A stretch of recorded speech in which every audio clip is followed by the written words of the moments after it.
lasses in the hayfield, and so the least said about the better.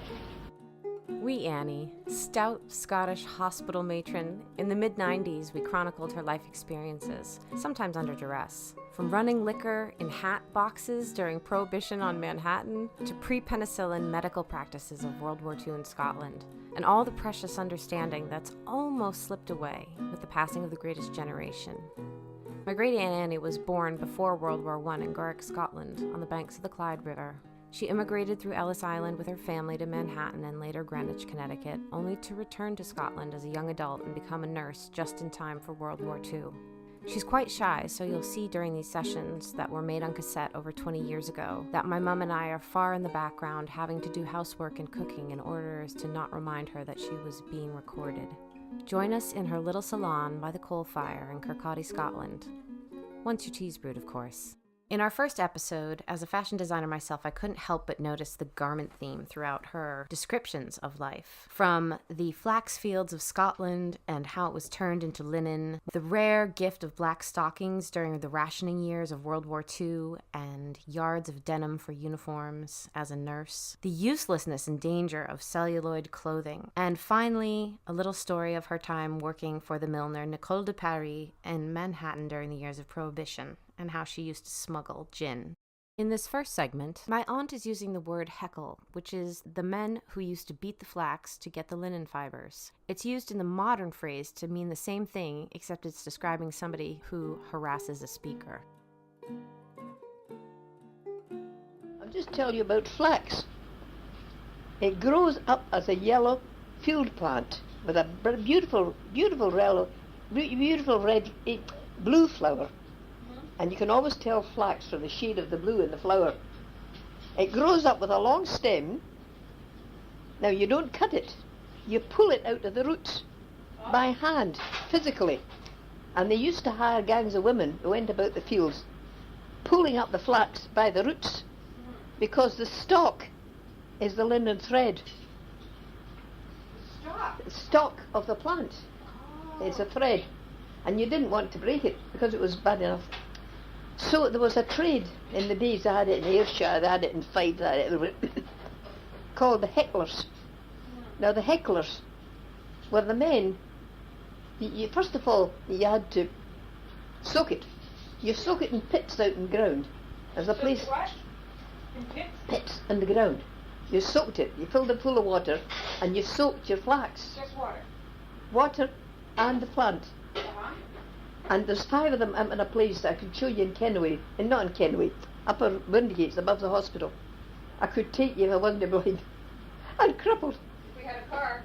They had 5 pits in this section. Every man owned his own pit, you see. Uh-huh. Everybody grew their own flax, and everybody had their own pit. Filled them full of water, and they soaked the flax in it for several days until it was rotten, you see, and they could take the green leaves of it and the green stems of it. And then they took it out and they gave it to this man called a heckler. And he laid it flat somewhere and beat it. Beat it with a certain kind of a stick to knock the green pieces off it. The way that you beat chaff, you beat corn or hay or wheat to take the chaff off it. Yes. Well, you had to get the green leaves and the green stuff off the threads that were making the linen. And when you got them all off, and you got the hecklers were men that just beat it off, and there was a certain method to it, but don't ask me. And Robert Burns, he was getting trained as a heckler because he wanted to get away from farming. He was brought up in a farm, and of course a farmer's son's fed up with farming.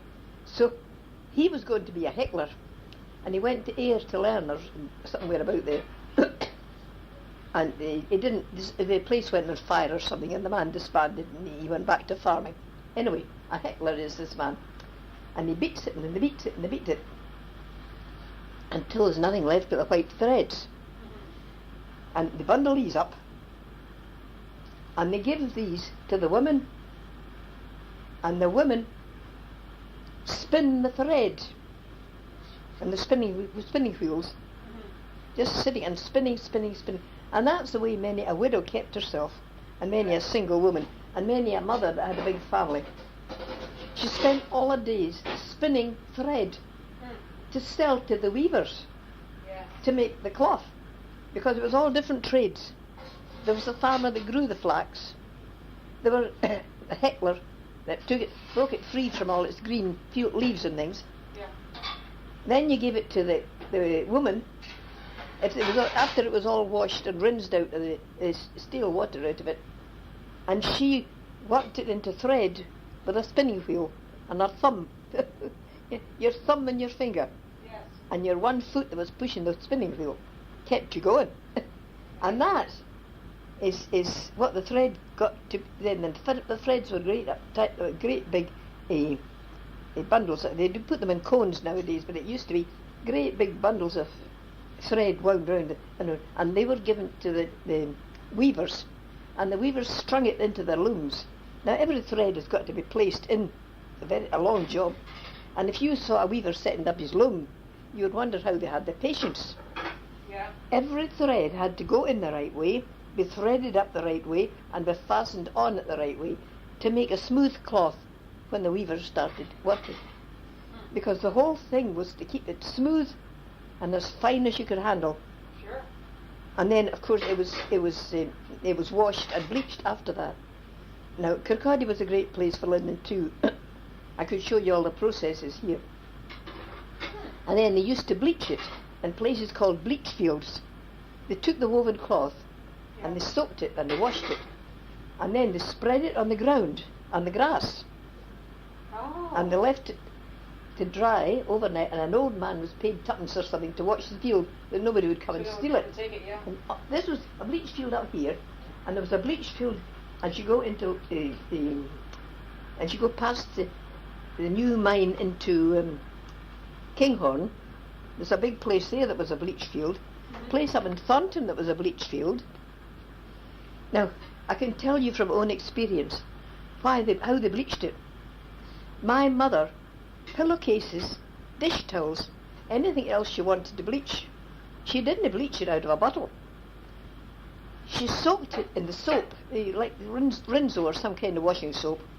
She soaked it in that after it was washed properly, to get the ordinary dirt of it. She took her pillowcases and her towels, soaked them in the soap, and laid it out, still with the soap in it, on the grass, on the garden, spread it out in the grass, and left it overnight, because it was the moon that bleached it.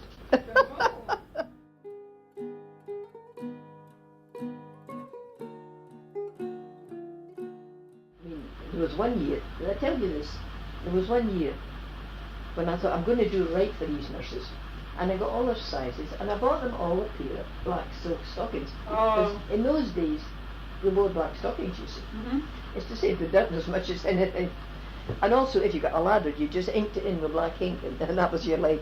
Nobody saw the ladder in your stocking.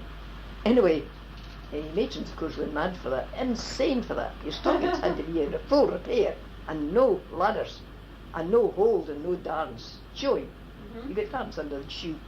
But anyway, what were we talking about?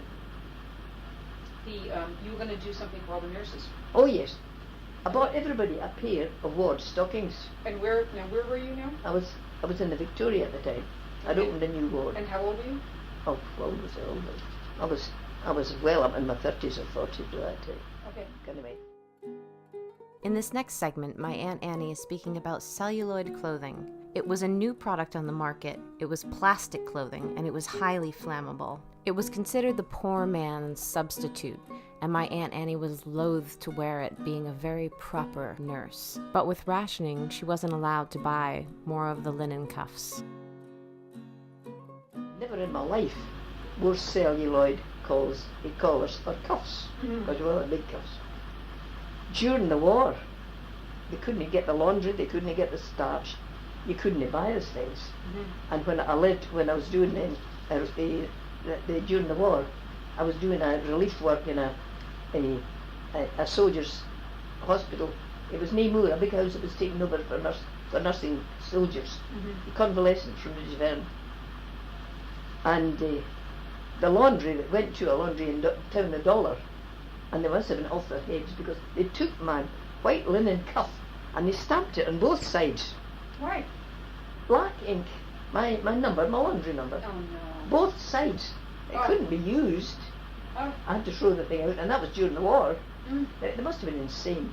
Anyway, I couldn't do anything about it because in those days you didn't make trouble because worse trouble would happen to you. So anyway, I had to buy celluloid cuffs and celluloid collar to save the laundry. And I've got the celluloid collars on, and there's another picture of me with my celluloid cuffs, and by that time they're starting to wear through, where the studs went through, Yeah. and I mended them up with adhesive tape. Oh dear.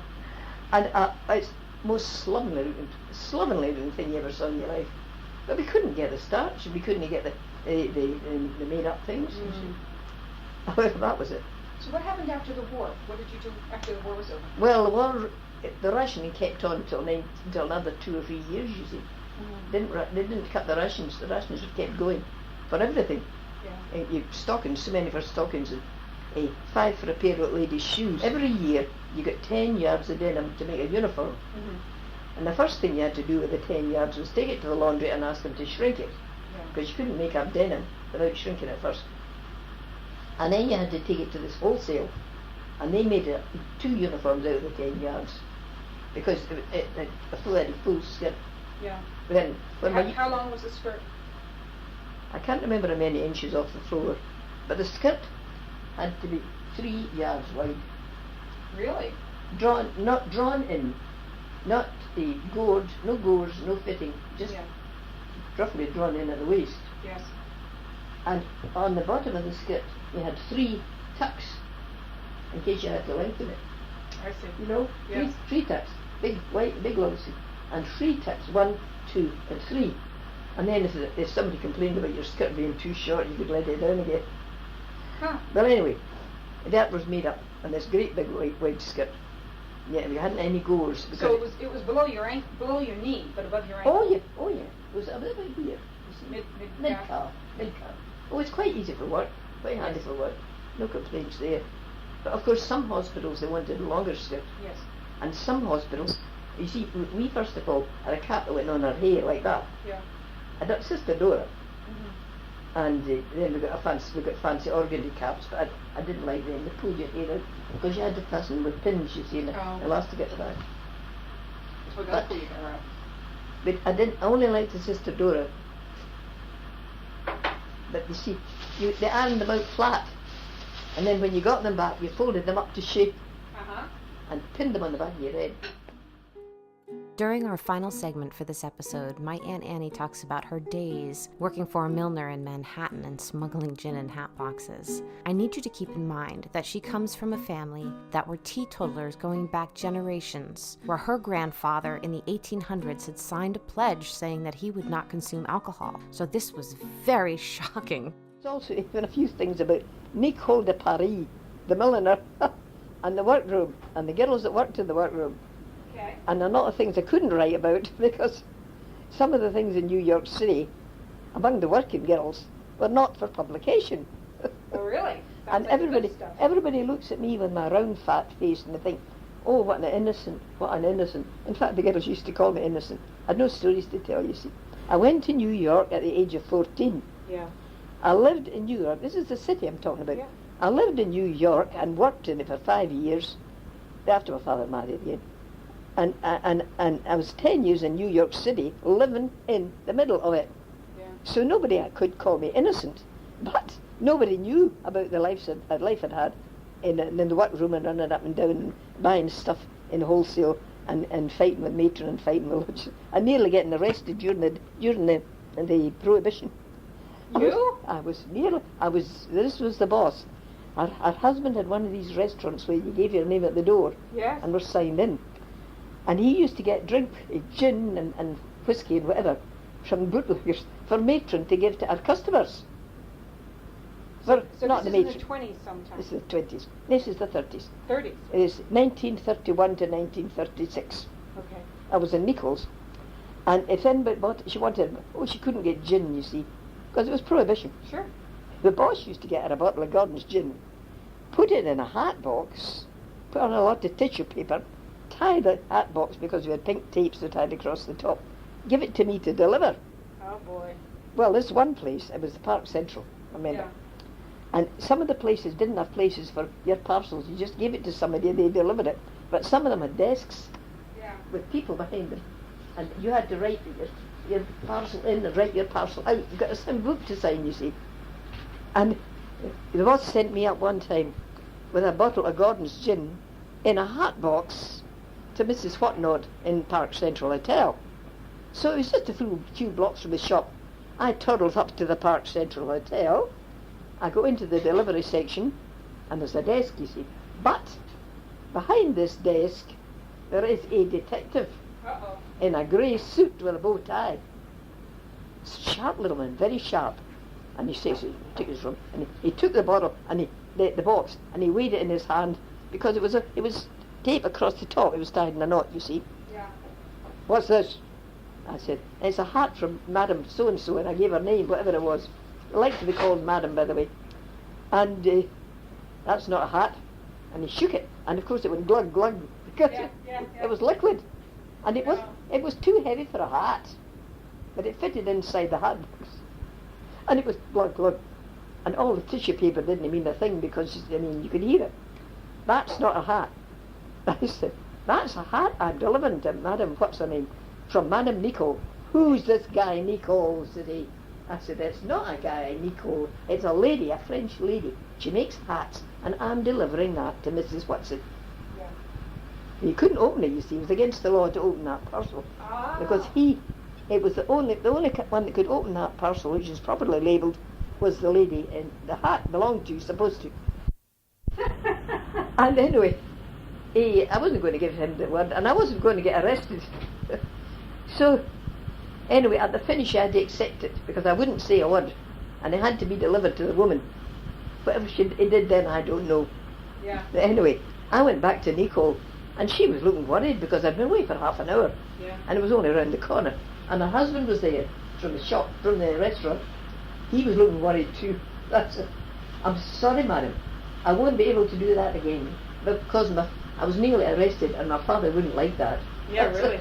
How old were you? I was 23, 24.